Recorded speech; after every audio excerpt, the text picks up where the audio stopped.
amados irmãos, eu vos saúdo a todos com a paz do Senhor. Seja bem-vindo ao nosso canal Eudson Oliveira, onde estaremos ministrando mais uma videoaula do nosso Aprendendo com a Lição da EBD.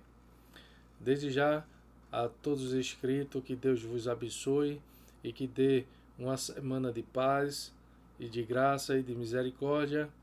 E estaremos aqui dando início a mais uma ministração da nossa lição da CPAD, onde estaremos no quarto trimestre do ano de 2020. E a você que ainda não é inscrito em nosso canal, desde já peço a vocês que se inscrevam, curta, comente, compartilhe. Temos aí já 6 videoaulas atrás. E se quiserem acompanhar nossos comentários, fiquem à vontade.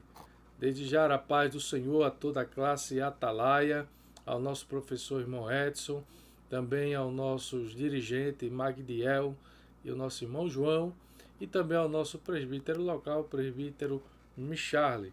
Um abraço, a paz do Senhor também a todos os professores ali que fazem parte da escola da nossa EBD em Santo Antônio 1, em Carpina, Pernambuco, Assembleia de Deus.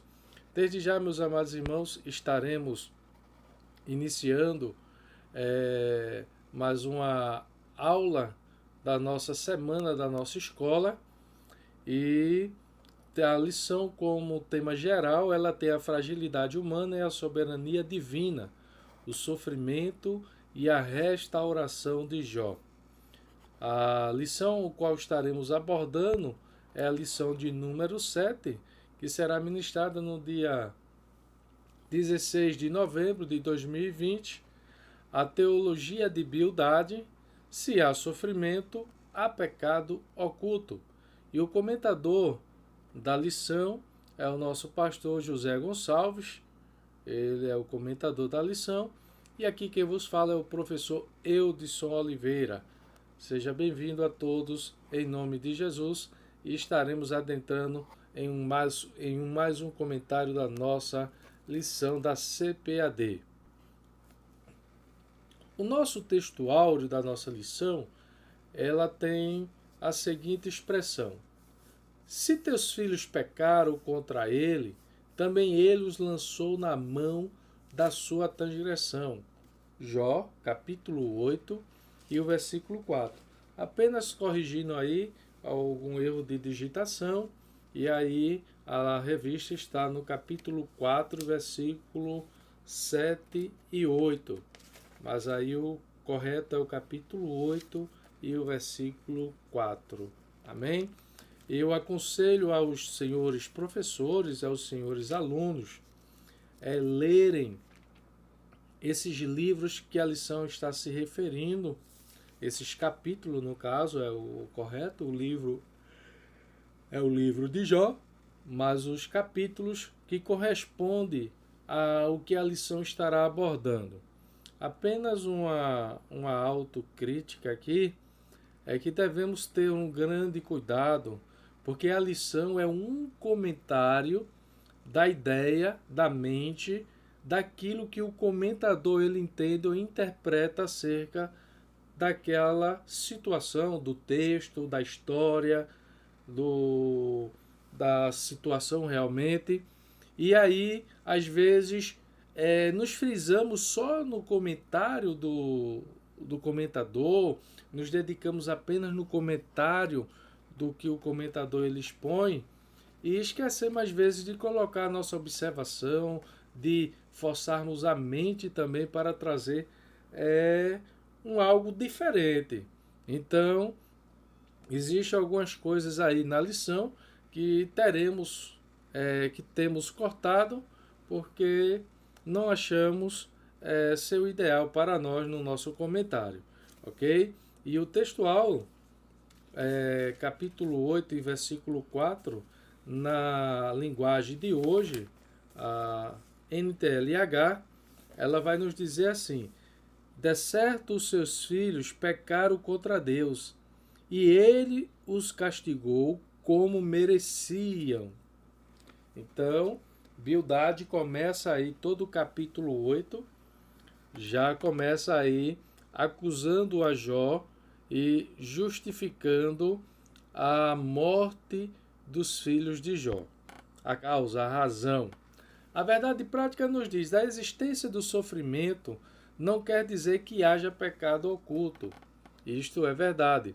Estaremos abordando algumas razões por que o sofrimento passa a existir na vida do ser humano. Algumas razões, alguns motivos. E aí estaremos abordando também a existência do sofrimento. A nossa leitura diária, de segunda a sábado, é uma leitura que os irmãos podem acompanhar em casa, em seus lares, e aí por essa razão não nos detemos aqui para ganharmos espaço num comentário da lição. A nossa leitura bíblica em classe está baseada em Jó, capítulo 8, versículo do 1 ao 4, logo após capítulo 18, versículo do 1 ao 4, e logo após também capítulo 25, versículo do 1 ao 6, que nos diz assim: Então respondeu Bildade, o suíta, e disse: Até quando falarás tais coisas? E as razões da tua boca serão qual vento impetuoso? Porventura, perverteria Deus o direito e perverteria o Todo-Poderoso a justiça? Se teus filhos pecaram contra ele, também ele os lançou na mão da sua transgressão. Então respondeu Bildade, o suíta, e disse: Até quando usareis artifício em vez de palavras? Considerai bem, e então falaremos. Porque somos tratados como animais e como imundo aos vossos olhos. Ó tu que despedaças a tua alma na tua ira, e será a terra deixada por tua causa? Remove a Sião as rochas do seu lugar? Capítulo 25, versículo 1 ao 6. Então respondeu Bildade o suíta e disse: Com ele estão o domínio e o temor, ele faz paz nas suas alturas. Porventura tem número os seus exércitos? E para quem não se levanta a sua luz? Como, pois, seria justo o homem perante Deus?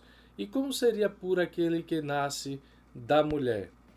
Olha, até a lua não resplandece e as estrelas não são puras aos seus olhos. E quanto menos o homem, que é um verme, e o filho do homem, que é um bicho. Então, a nossa leitura bíblica em classe está baseada nos 3 capítulos aí de Jó, capítulo 8, capítulo 18 e o capítulo 25, e que são os 3 discursos conforme estaremos mostrando aí no nosso slide. Os hinos sugeridos da nossa lição, 255, 256 e o 539. O objetivo geral da lição é mostrar que nem sempre o sofrimento é a consequência de um pecado oculto, como pensava Bildade. Verdade. Então, a gente vai ver aí uma síntese do que realmente Bildade ele pensava. Né? Então, os objetivos específicos da nossa lição é destacar o argumento de Bildade que contrastava o pecado com o caráter santo e reto de Deus. Segundo objetivo, explicar a concepção de Bildade que associava o pecado à quebra da moralidade religiosa. E terceiro, esclarecer a argumentação de Bildade que contrapunha a pequenez humana com a grandeza de Deus. Então, o nosso slide, como sempre, criamos aí para fazer o diferencial, refletindo o tema da lição. Nós não iremos abordar a questão da palavra teologia, como abordamos na lição anterior, mas iremos aqui colocar mais ou menos o que acreditamos e achamos que o comentador ele colocou como tema a teologia. Então, quando falamos da teologia entre os amigos de Jó, estamos querendo dizer que os seus ensinamentos, o aspecto pelo qual eles viam e tinham seus conceitos como verdadeiros e único no aspecto entre Deus e o homem. Então, aí é apenas para não repetirmos o que colocamos na semana passada, a questão da teologia, mas o que quer dizer a questão da teologia no tema da nossa lição. Então, é um ensinamento aqui pelo qual não somente ele faz, como Bildade e como Zofar, estaremos na próxima semana abordando o que é que eles têm no seu bojo em sua teologia. E segundo o dicionário de Strong, o nome de Bildade significa amor confuso. Não possuímos muitas informações acerca de Bildade, e limita-se a Bíblia a informar que este amigo de Jó era um suíta. Então é o que a Bíblia vai nos dizer, que Bildade, ele era um suíta e era entre os 3 amigos de Jó, e que se comoveu e que se lamentou juntamente com Jó ali os 7 dias de silêncio, e foi o segundo a se pronunciar na questão do diálogo com Jó. Segundo alguns comentários, vai dizer que a origem dele, ele era um suíta, provavelmente pode ser descendente de um filho de Abraão e Quetura, chamada Suar, conforme Gênesis capítulo 25, versículo 2, e primeiro livro de Crônicas, capítulo 1, versículo 32. Ou pode ter sido também membro de uma tribo aramaica que viveu no sudoeste da Palestina, conforme Gênesis capítulo 25 e o versículo 2 e 6. Então entendemos aí que Bildade é um ser real, existente, e conforme o dicionário etimológico de nome bíblico do pastor Elias Soares de Moraes, na sua página 133, ele vai dizer: Bildade, Bel, divindade, amado, amante, amor, que significa Bel amou, ou Bel tem amado, ou amor de Bel, conforme o dicionário etimológico de nome bíblico do pastor Elias Soares. Aí está uma compreensão do nome Bildade, ok? Os tópicos o qual estaremos abordando será o pecado em contraste com o caráter justo e santo de Deus, o pecado visto como quebra da moralidade tradicional e, terceiro, o pecado em contraste com a majestade de Deus. Então isso é algum ponto que o comentador ele coloca, e aí os pontos que estaremos abordando e algumas coisas estaremos aqui norteando para outro caminho. A introdução, conforme o comentador, ele nos diz: nesta aula estudaremos sobre a teologia do segundo amigo de Jó, Bildade, e veremos que ela apresenta o caráter justo e reto de Deus em contraposição ao suposto pecado oculto de Jó. Estudaremos também a defesa de Bildade por uma moralidade rígida, fundamentada em meros preceitos religiosos, sem contudo guiar-se por princípios espirituais. Então, lembrando aqui que estamos tratando de um livro que colocamos aí aproximadamente num período patriarcal, e para alguns o primeiro livro a ser escrito na Bíblia Sagrada, e é um dos livros que aí não tinha ainda a lei, mandamentos, conforme vem surgindo aí na época do período de Moisés. Mas já se tem aí uma normativa, já se tem aí uma crença, já se tem aí com certeza um ensinamento, e alguns até sugerem, e é louvável também, a questão do Código de Hammurabi. É uma questão que pode ser lançada assim, e o Código de Hammurabi pode nos dar aí também alguma ajuda, algum auxílio quanto também ao que estudamos nessa lição. No nosso slide extra vai nos mostrar os 3 discursos de Bildade. O primeiro está em Jó capítulo 8, versículo 1 ao 22. Em contrapartida, a resposta de Jó está no capítulo 9, capítulo 10. O segundo discurso de Bildade está no capítulo 18, versículo 1 ao 21, e a resposta de Jó no capítulo 19, quanto ao discurso de Bildade. E o terceiro discurso de Bildade está em Jó capítulo 25, versículo do 1 ao 6. Então, vemos que naquele paralelismo que nós tivemos entre os discursos de Bildade, Elifaz, Bildade e Zofar, tem aí alguns capítulos, algumas cenas, para que a gente não venhamos confundir ou trocar as personagens que aí estão em discurso conforme cada capítulo, cada texto bíblico e momento. A teologia de Bildade, assim podemos resumir nesta lição, é uma teologia do toma lá da cá, a teologia da barganha, que é uma teologia que hoje chega mais próxima da teologia da prosperidade. E o que significa isso? É que o justo, ele não sofre, que vai ser uma lição posteriormente da semana passada.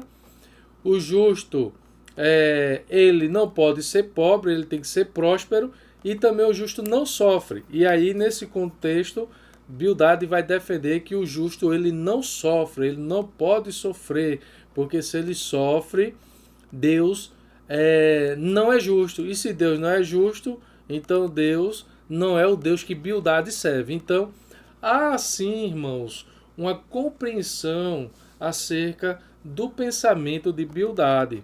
E aí eu vejo que tanta gente fala tão mal, tanta coisa, e o nosso comentário aqui não queremos isso. Queremos que os irmãos leiam cada capítulo e interprete, veja o que é realmente que está escrito, porque eu posso aqui comentar, falar várias coisas, vários absurdos, e você vai para a Bíblia e não está nada disso escrito. Entendeu? Então, segundo a teologia de Bildade, é que o homem é justificado por seus méritos ou esforços. A gente vai ver isso, que Bildade aí entende que o homem é justificado, é recebido por Deus pelo ato bom que ele faz. Isso é louvável, tem a questão bíblica quanto a isso, nós vamos estar mostrando aqui, mas não é somente isto, existe o outro lado da moeda. Então, o erro dos amigos de Jó, que podemos aí, em síntese, resumir todos os três, o primeiro erro é que eles começam confrontando Jó sem misericórdia. Então, eles não usam de misericórdia com o seu amigo. Segundo, o segundo erro que a gente pode resumir dos três amigos de Jó é que eles não acreditam no que Jó diz, eles não acreditam na defesa, eles não acreditam na verdade que Jó ele vos fala. Então, esse é o segundo erro. E o terceiro erro que eles começam a cometer e que a gente pode resumir também é justamente isso, é que dentro da sua teologia eles começam a olhar só de uma forma legalista, tradicionalista, pragmatismo e de uma forma só simplista, de uma forma única. Para ele não existe outra forma, não existe outro jeito, não existe outro módulo pelo qual Deus venha fazer ou trabalhar ou agir na vida do ser humano. Então esses são os resumos para mim dos erros que esses homens eles cometem quanto ao seu amigo Jó. Mas vamos mais adiante. O ponto central da nossa lição nos diz: quanto há sofrimento, não se quer dizer que há pecado oculto. Isso é verdade. Quando há sofrimento, não se quer dizer que há pecado oculto. Isto é verdade. O primeiro tópico vai dizer o pecado em contraste com o caráter justo e santo de Deus. Deus é justo e reto, uma compreensão limitada da natureza de Deus e a imperfeição humana. Então vamos mais adiante. Primeiro subtópico, Deus é justo e reto. E o comentador ele vai dizer: a teologia de Bildade, conforme Jó capítulo 8, versículo do 1 ao 22, possui semelhança com o seu amigo Elifaz. Para esse segundo amigo, as ações de Jó não poderiam ser justificadas, pois elas condenavam a Deus, revelando que ele punia pessoas justas. Então, essa é uma uma ideia realmente que Bildad ele passa a ter. E por essa razão é necessário que você, aluno, você, professor, você, superintendente da EBD, leia todo o livro de Jó e se dedique muito mais com a Bíblia. Às vezes, alguns comentários aqui vai falar o que não deve, vai acrescentar muitas coisas aí. E pega uma Bíblia em 2 ou 3 versões e comece a ler os livros que serão muito bom e proveitoso para vocês. Por outro lado, como Deus não era injusto, então Jó deveria reconhecer o seu pecado, pois ele estava sendo terrivelmente afligido. Assim, a teologia de Bildad pode ser classificada em 2 esferas, a dos maus e a dos bons. Quanto a isso, meus amados, Bildad em si, ele tem sim aí uma ideia verdadeira, porém parte de um pressuposto é inverdadeiro. Por quê? Ele acha que Deus ele só pode punir, provar quem são mau ou ímpio, né? E Deus não pode provar e não pode pôr a prova ou aplicar o sofrimento ou aplicar uma justiça ou uma lei aos bons, porque aí Deus não seria o Deus de Bildad, não seria um Deus justo e reto, e por essa razão Bildad ele vai relatar isso. Para apenas não ficarmos aqui no texto da lição, nós iremos abordar aqui que a Bíblia Sagrada nos mostra assim que Deus é um Deus justo. E aí a gente vai ver em Gênesis capítulo 18 e o versículo 25, quando o próprio Abraão ele relata em sua oração isso. Ele diz assim: longe de ti fazeres tal coisa, matarás o justo com o ímpio, como se o justo fosse igual ao ímpio, longe de ti. Não fará justiça o juiz de toda a terra.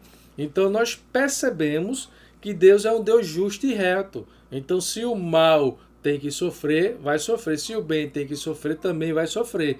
Porém, dentro de um contexto bíblico, em uma sua ideia, Bildad ele tem razão, que Deus sempre punirá os maus. E isso é verdade. A Bíblia está repleta de texto aqui falando que Deus sempre punirá o mal. Agora, Deus não deixará também de algum momento punir ou disciplinar ou pôr à prova os bons, conforme Deuteronômio capítulo 25 e o versículo 1, a gente vai observar que a recompensa de Deus é para ambos, e ambos, tanto os bons como o mal. Porém, Deus é um Deus justo e reto.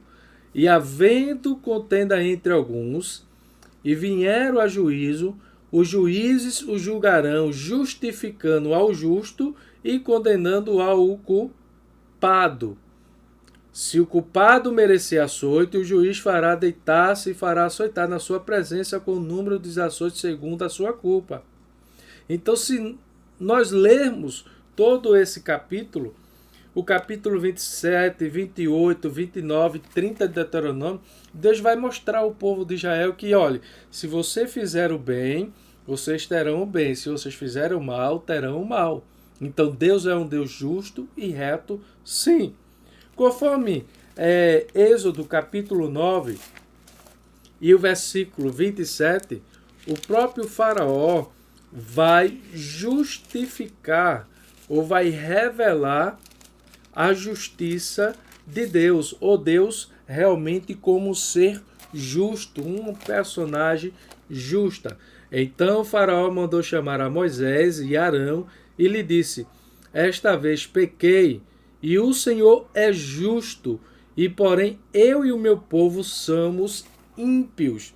Então, Deus é justo, Deus é justo. Temos Salmo 7:11, Salmo 11:7, Salmo 119, versículo 17, Deuteronômio 32 e 4, muitos textos mostrando que Deus é um ser justo. E Deus, ele tanto recompensa quanto os bem quanto os mal.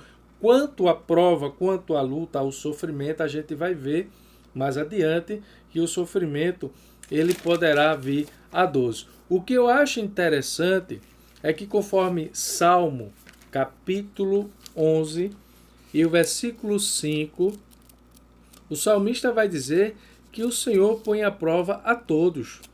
Então, eu acredito, entendo, irmãos, que a revelação de Deus quanto aos 3 amigos de Jó é uma revelação que eles se privaram, se ficaram apenas naquele conceito e não foi gradativa. Mas entendemos que aí existe capítulos, versículos que ele engrandece a Deus de uma forma linda.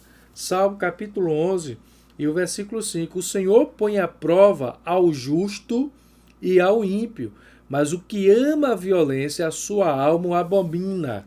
Então, fará chover sobre os perversos brasas de fogo e enxofre, e vento abrasador será a parte do seu cálice, porque o Senhor é justo e ele ama a justiça. Os retos lhe contemplarão a face. Então vejamos que Deus, ele é um ser justo e reto. Amém? Então, vemos aí que há também uma diferença entre o justo e o ímpio, entre o perverso. Então, essa é a ideia que nós podemos tratar aqui nesse contexto. E eu gostaria apenas que mostrar que no Salmo 34 e versículo 18, quanto ao justo, Deus ele sempre dará um escape, ou trará um escape para o justo. Salmo 34 e o versículo 18 não está no nosso slide porque, como sempre fazemos, gostamos de trazer algo à parte do comentário da lição. Perto está o Senhor dos que têm o coração quebrantado e salva os de espírito oprimido. Muitas são as aflições do justo, mas o Senhor de todas o livra. Em 1 Coríntios capítulo 10, se eu não me engano, em versículo 13 por diante, veio à mente agora, o apóstolo Paulo vai dizer que o justo ou cristão, o que serve a Deus, ele não é provado além da força, mas o Senhor dará o escape. Então, isso faz bom mexer aí no nosso comentário, porque Deus ele põe a prova, Deus pode provar, Deus pode trazer o sofrimento para ambos sim, e está aí em parte o seu Bildade equivocado por esta questão, que não somente o ímpio pode sofrer, mas todos podem sofrer. Segundo subtópico vai dizer uma compreensão limitada da natureza de Deus. Isso é verdade. Bildade traz consigo uma compreensão incompleta e limitada da natureza de Deus, o que faz com que ele pense que o sofrimento de Jó seja consequência de um pecado oculto.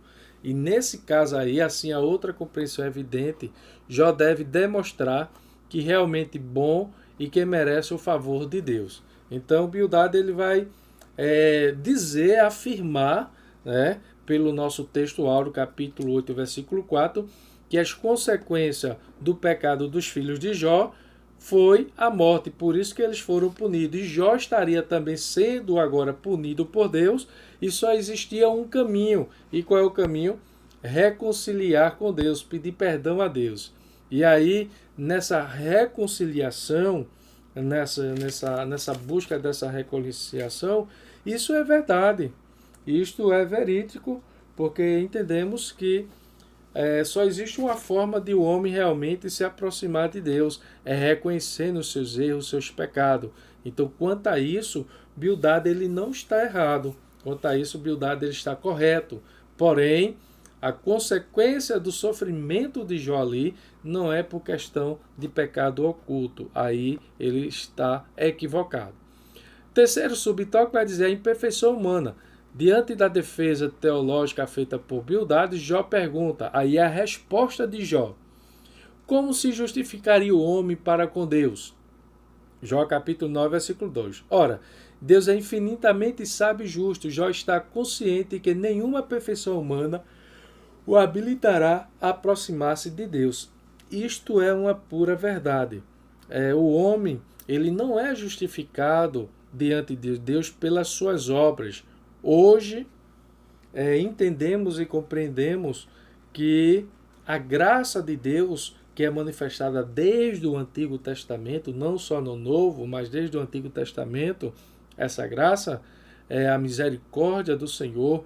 Por essa razão, a sua misericórdia, a sua longanimidade, a sua graça, isso é que faz com que o ser humano em si, ele adquira de Deus o perdão e o seu real relacionamento com Deus.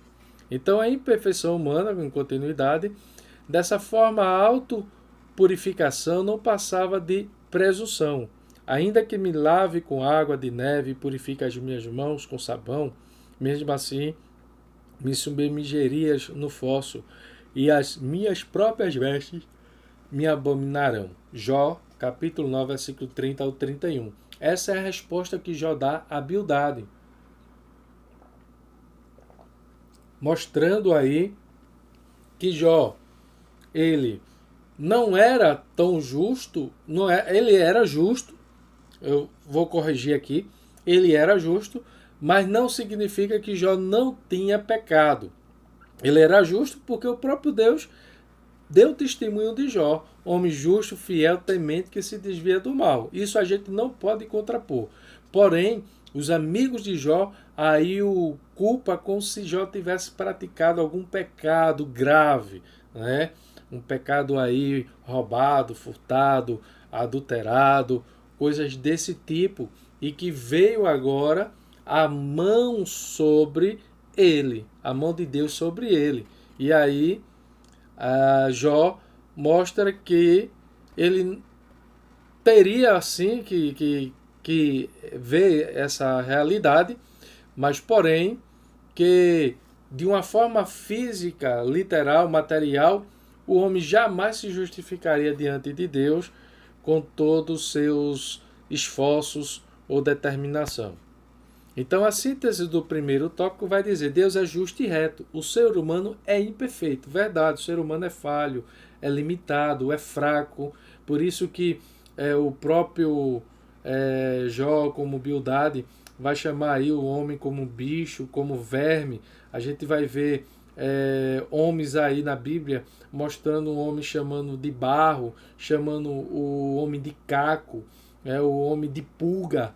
Então são linguagens que demonstram de forma figurativa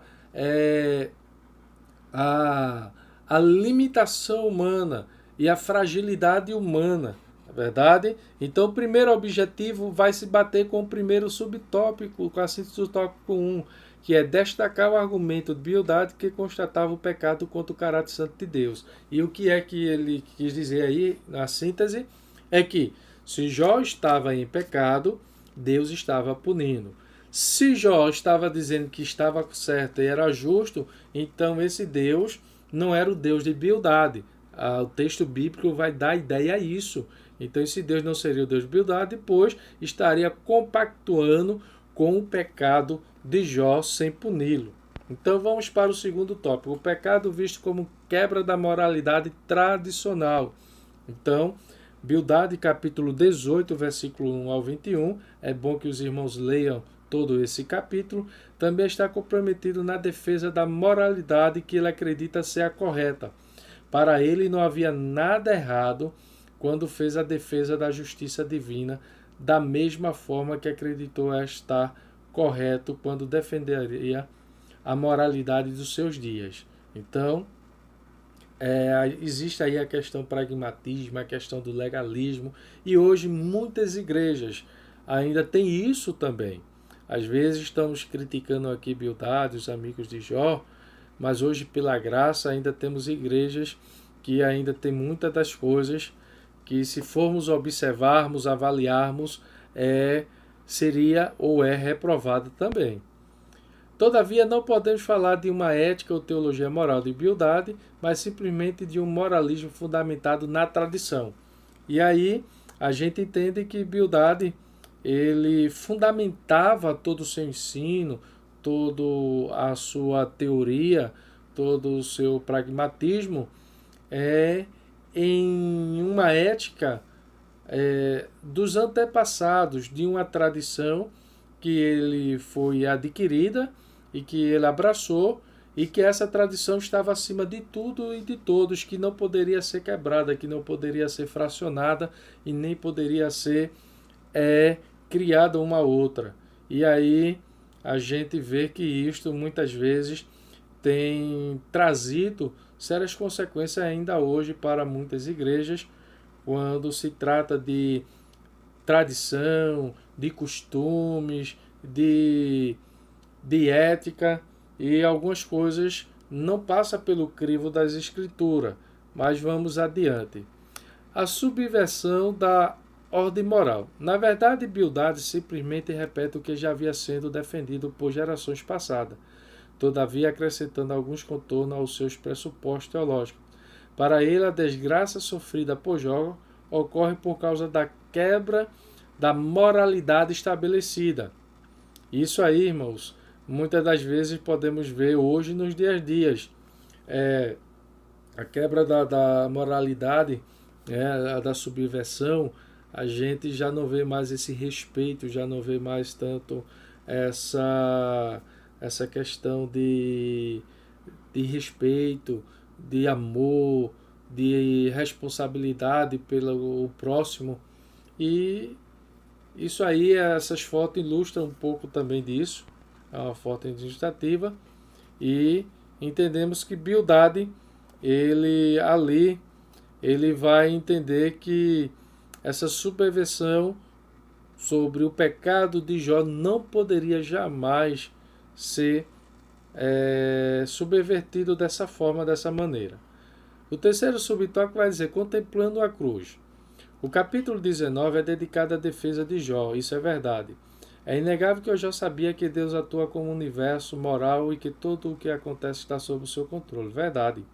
O homem de Uza estava convicto de que não havia quebrado nenhuma lei moral, sendo, portanto, inocente, e que o seu sofrimento não teria razão, verdade? Não teria razão justamente para esses acontecimentos com a sua vida, com a sua realidade.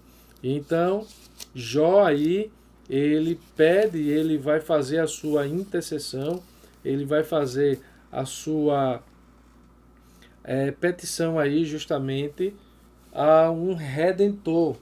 E aí a um Redentor, ele vai dizer, eu sei quem tenho crido, porque o meu Redentor vive. E a palavra Redentor traduz do hebraico Goel, e significa alguém que defendia uma família quando este não podia fazer a sua própria defesa.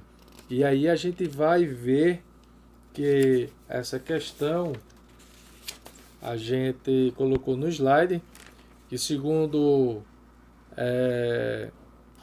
a King James, na versão atualizada com o dicionário de Strong, ele vai colocar aí a raiz primitiva, Gaal, redimir, agir como parente resgatador, vingar, reivindicar, resgatar, fazer a parte de um parente.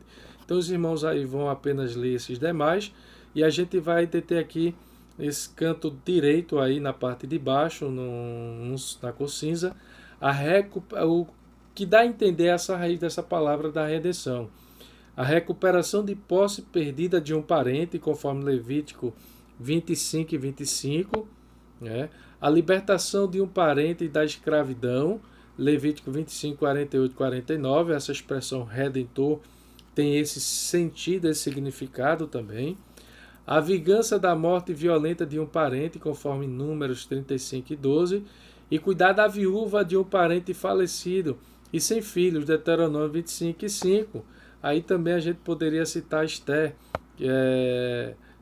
Ruth, é um livro que fala ali também sobre Noemi, o resgatador, e Ruth também vai trabalhar muito essa questão aí. Então, Jó aqui, alguns interpretam que Jó estava pedindo um resgatador, falando aí acerca da vinda do Cristo, do Messias, falando acerca da morte, do momento ali presente, outro do momento futuro, e outro da questão da ressurreição.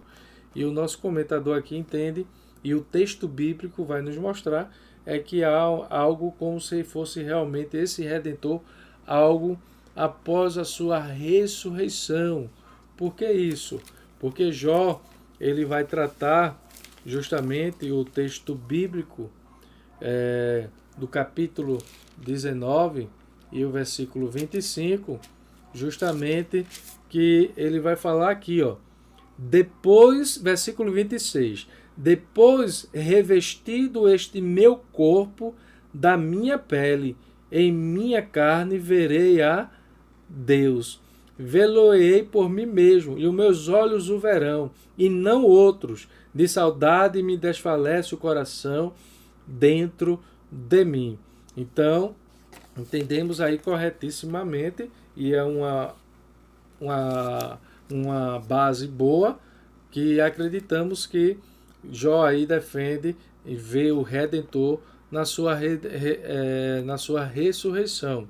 É lógico que Cristo ele pode também simbolizar aí esse Redentor, porque através de Cristo Jesus, pela sua morte na cruz do Calvário, somos redimidos, somos justificados, somos aí trazidos ou somos levados novamente para Deus. Cristo é o nosso resgatador, Cristo é o nosso redentor. Amém? E aí a síntese do tópico 2 vai dizer: não se pode admitir a subversão da ordem moral, mas Jó estava certo de que não havia subvertido nada. Então, isto é verdade. E aí, o segundo objetivo da nossa lição, conforme o segundo tópico, vai dizer: explicar a concepção de Bildade que associava o pecado à quebra da moralidade religiosa. Então, diante de Jó, essa situação não era verídica, era uma situação à parte.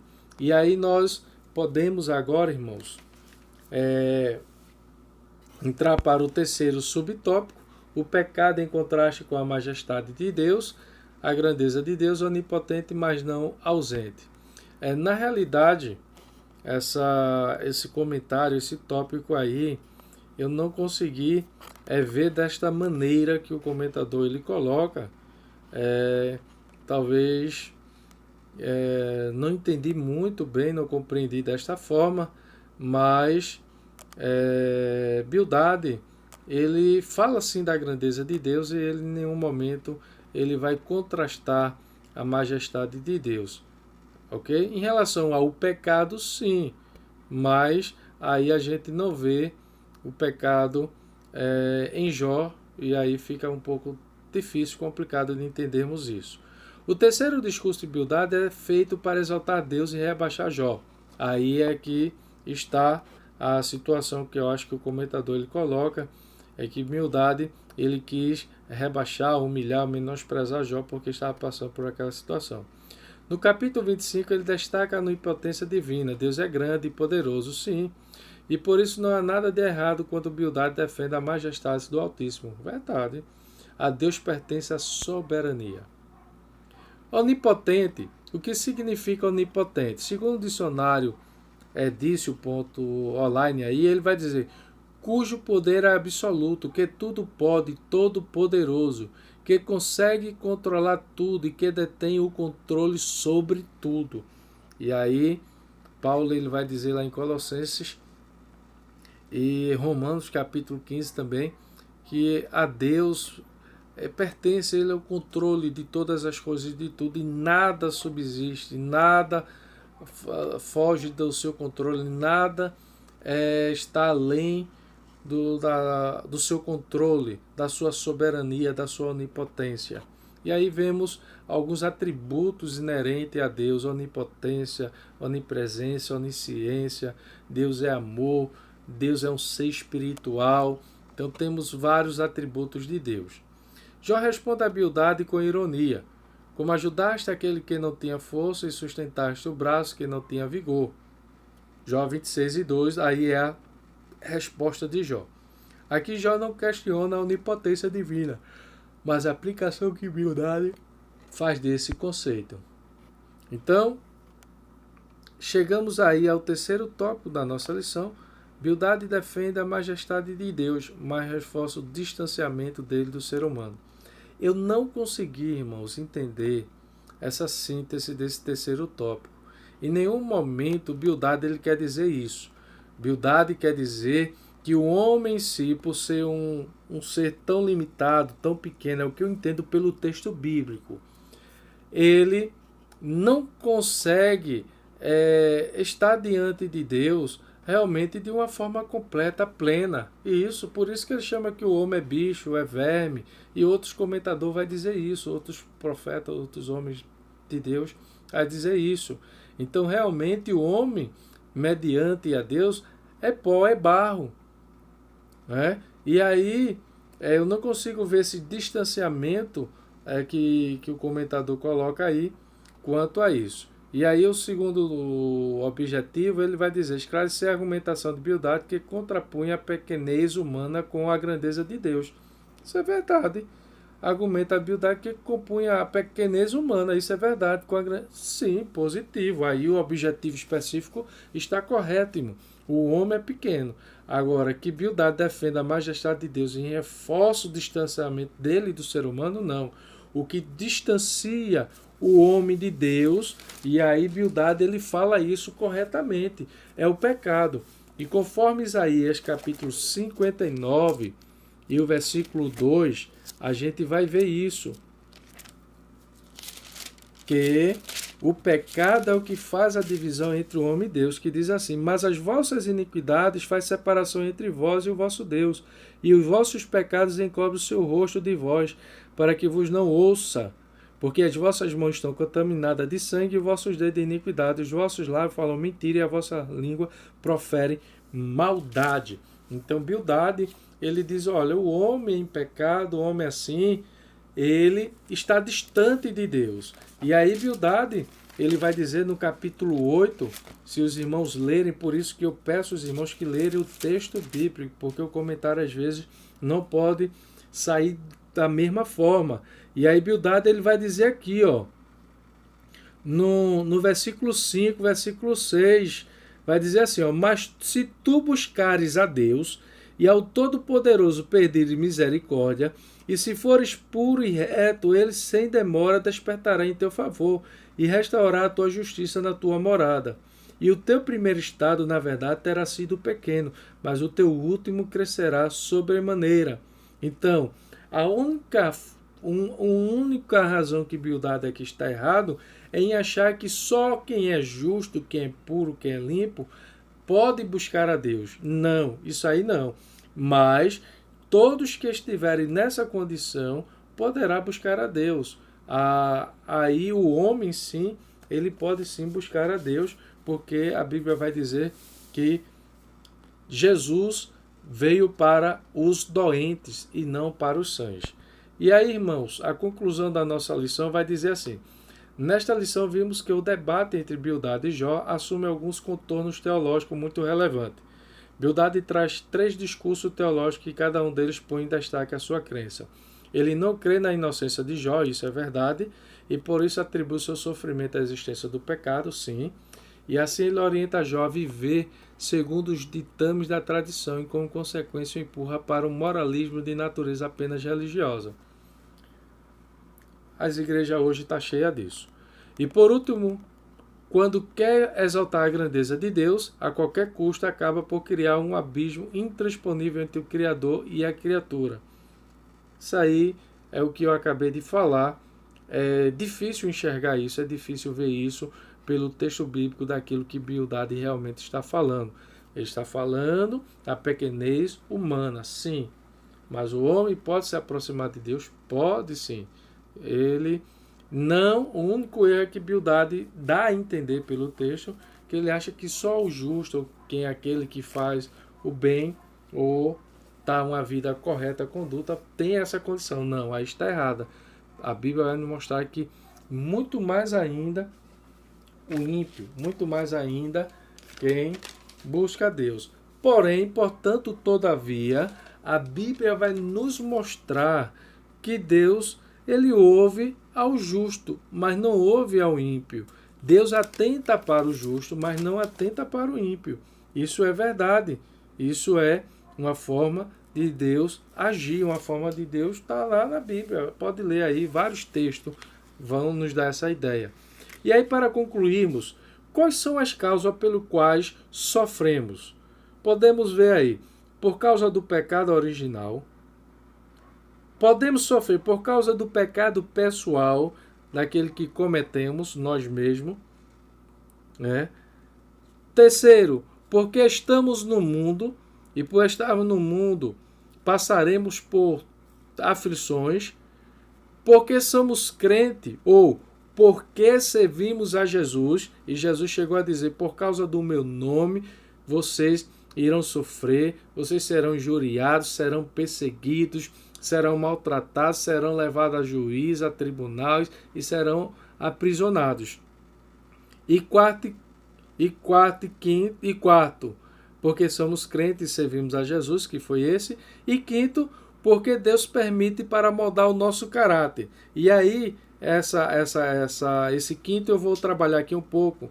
De certa forma, a aprovação deve ser até ser acolhida com prazer, conforme em Romanos 5:3, o apóstolo vai dizer que a tribulação ela gera a experiência.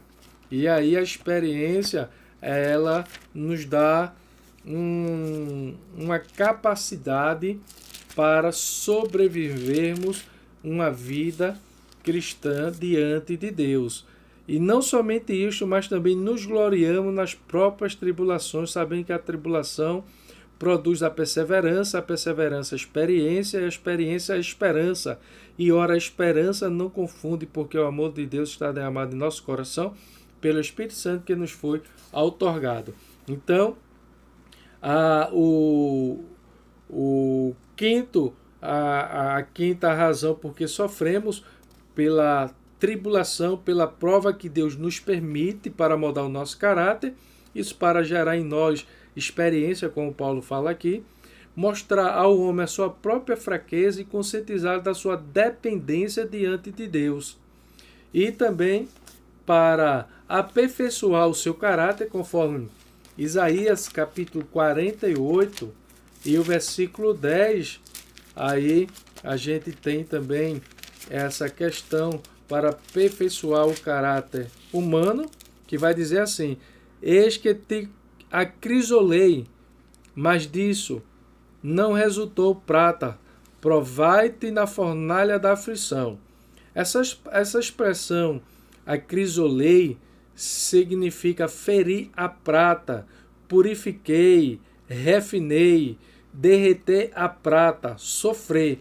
Então é uma forma de como fazer o processo aí de derreter a prata para que gere aí um novo objeto, um novo acessório com mais robustez, com mais boniteza, com mais equilíbrio. E aí nós também somos tratados dessa forma no nosso caráter. Aprofundar o seu conhecimento em relação a Deus, por isso que Jó ele passa por tudo isso, conforme Jó 42:5, que ele apenas só havia falar, mas agora no final de tudo isso ele conseguiu ver, entender e enxergar realmente quem era Deus, e conceder experiência, provar e aperfeiçoar a fé e corrigir os erros cometidos. Então aí chegamos ao final do nosso comentário, e aí vamos para a sugestão teológica, comentário Matthew Henry, e também nossa página aí no nosso YouTube, nosso canal. Desde já espero que vocês tenham gostado, e para que vocês nos ajudem, curta, comente, compartilhe, se inscreva.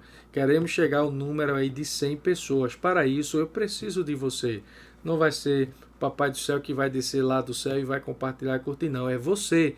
O que é para o homem fazer, é para eu e você fazer. O que é para Deus fazer, é o que é impossível para nós. O que é impossível para nós, Deus ele faz. Mas o que é possível, devemos fazer. Então, desde já, curta, comente, compartilhe, se inscreva. Você curtindo ou comentando lá, o YouTube vai entender que você está gostando desse material, desse comentário e por esta razão vai estar expandindo aí a mais pessoas. Desde já eu agradeço pela vossa atenção e que Deus vos abençoe em nos ajudar e que na próxima semana, se Deus assim permitir, estaremos aqui mais uma vez comentando uma lição que falar sobre a teologia de Zofar, que diz assim: a teologia de Zofar, o justo não passa por tribulação, é uma interrogação que o comentador ele põe aí na nossa lição. Deus abençoe a todos em nome de Jesus e uma excelente semana e nos veremos na próxima, se Deus assim permitir. Amém.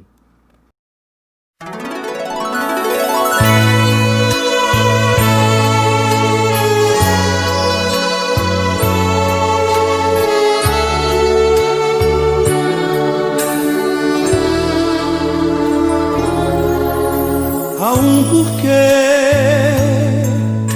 das rosas exalarem seu aroma. Há um porquê dos rios correrem em seus leitos. Há um porquê dos mares possuírem tão fortes ondas.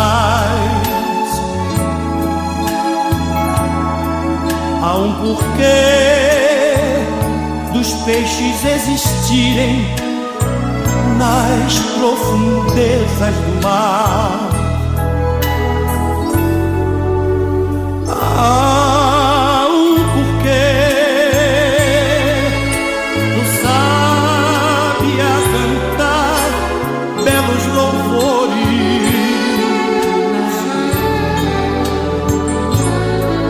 Há um porquê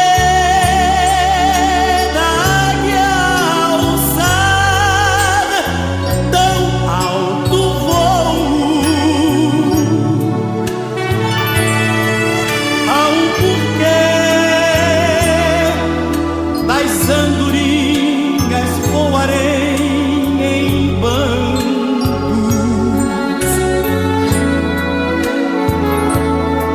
Há um porquê da gaivota em seu caminho sobrevoar a imensidão do mar.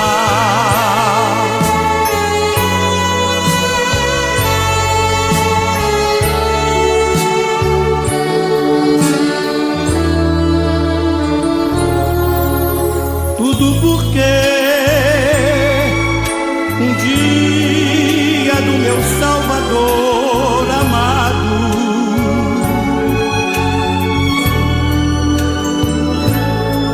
pra me salvar, seu sangue na cruz foi derramado. E por amor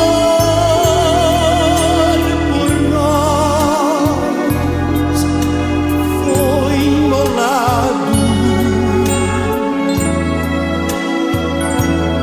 Eis o porquê das rosas exalarem o seu olor.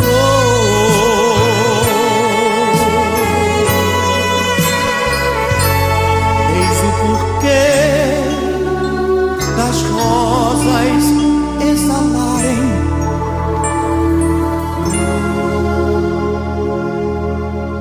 o seu olor.